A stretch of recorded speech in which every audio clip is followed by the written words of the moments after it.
Hello everyone, this is SMA Watts, and we're going to do a deck tech on the modern fish deck I'm going to be playing today. So this deck should look fairly familiar to most of you, I would hope. There's a few things I do differently because I like to put my own twist on things, and sometimes that's good, sometimes that's bad. Alright, so right off the bat, let's talk about our land count. We have 16 islands because they cast blue spells, and we have 4 Mutavaults because they are also merfolk and creatures.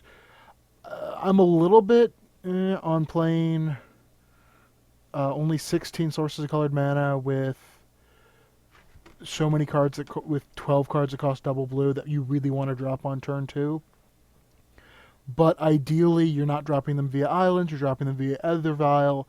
So it's one of those you hope you draw either your double island or your Aether Vial, and that all works out. So, moving to that, we have Aether Vial, which is just one of the most broken uncommons I can name. Um, this enables you to play both the control deck and the aggro deck, because with Aether Vial, you can functionally drop a creature every turn while keeping mana open for your disruptive spells. No, excuse me.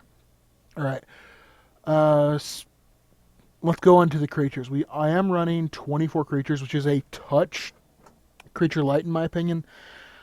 I'd really rather, instead of having 24, have more like 26 to 28, but um, there's some argument for other ones, but these are the best. I'm considering switching over to like a blue-white version of this that'll run some Siegs and some Paths, but for right now, this is what I'm doing. Alright, so we have Curse Catcher, which is a 1-drop that you can sacrifice to counter a spell. He's great because while I never really want to sacrifice him to counter a spell, I always want my opponent to have to consider the fact that I can sacrifice him to counter a spell. So, for instance, if your opponent has like Electrolyze, and you have a Curse Catcher and a Silvergill Adept, while they could tap 3 mana to Electrolyze them both, you're just going to sack the Curse Catcher, counter the spell, they don't draw the card, and your Silvergill Adept's still alive. They're very good value. Like, you shouldn't be looking to sacrifice them, but if you can gain a tempo hit advantage from them, they're awesome. Silvergill Adept. A 2-mana 2/1 that lets you draw a card when it comes into play is amazing. And with 24 merfolk in the deck, most of the time you're going to be able to show the merfolk, and you don't have to worry about showing a merfolk if you use Aether Vial. So in the late game, you're hoping to Aether Vial him out, but he can be a bad top deck. Maybe it's a she? I don't know. It is definitely an it. Can be a bad top deck later. Then we have our 16 Lords. Obviously, the best one is Master of the Pearl Trident because it's one-sided, and is it's a one-sided Grizzly Bear that gives basically all your creatures in this deck +1/+1 Island Walk. Coral Commander is in a weird place because he's not actually as good most of the time as the oh, I just took one out. Yeah, so Coral Commander is not actually as good most of the time as Master of the Pearl Trident, but he has the advantage of while he may not be, flat out the 2/2 for 2 that gives your guys +1/+1 and Island Walk, he's a 2/2 for 2, and if you dump 2 mana into him, he becomes a 3/3 flyer for 2. And if you dump another 2 mana into him the next turn, he becomes a 4/4 flyer. So he can by himself represent a very serious threat, since he can become basically if you were to play nothing else, on turn 4, he can be swinging for 4 in the air. Then Lord of Atlantis, the classic Lord, is a strictly worse version of Master of the Pearl Trident. The old man it shows his age because the simple fact that Master of the Pearl Trident's one-sided, Lord of Atlantis is not. That's the only real functional difference between the two, but it can matter. In the mirror matchup, Lord of Atlantis is kind of the last creature you want to play. And then there's Maro Reejerey. He is not as good because he's 3 mana. If he was a 2 mana creature, he'd be awesome. But as a 3 mana 2/2, I mean, he's a 3 mana 2/2. He's a Grey Ogre. He happens to also be a Lord. And his other effect can be incredibly important when you're playing against other creature decks.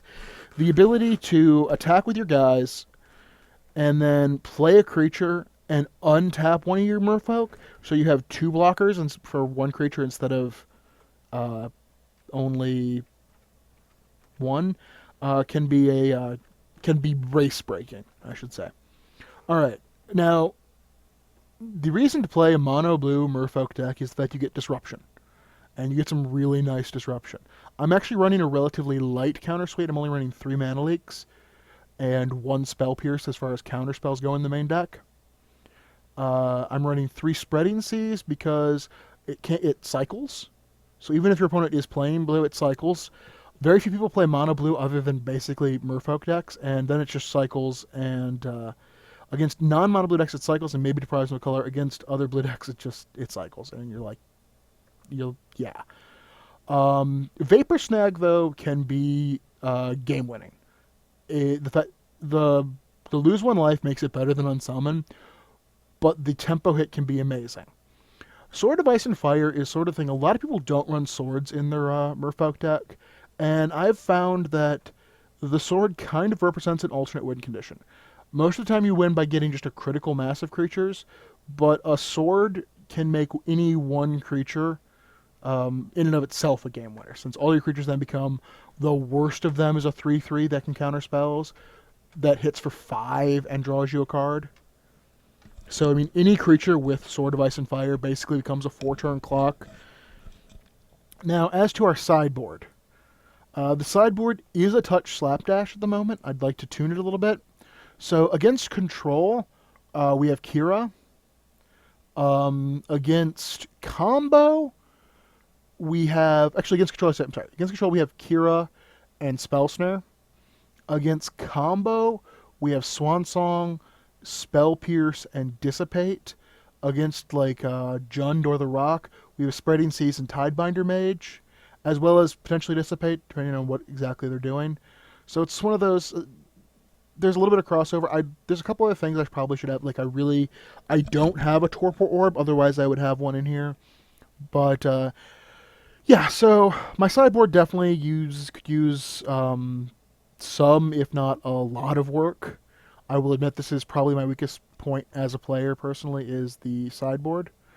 Thank you for watching the deck tech. I hope you enjoy the matches. I'm going to play in the new tournament ran by... who runs it? It's right over here. Kumagoru. He's stepped up since Blippi stopped running the modern player ran events. He stepped up to host his modern times. It's at a slightly awkward time of, it's like 2 p.m. 2 p.m. for me, 2 p.m. Eastern Standard Time on Thursdays. So I'm going to go ahead and, this is my first chance to play it because it's the first time I haven't worked on a Thursday in a while. So I'm going to play in that one. And thank you. If you enjoy the video series, obviously subscribe. And hopefully you'll enjoy the games.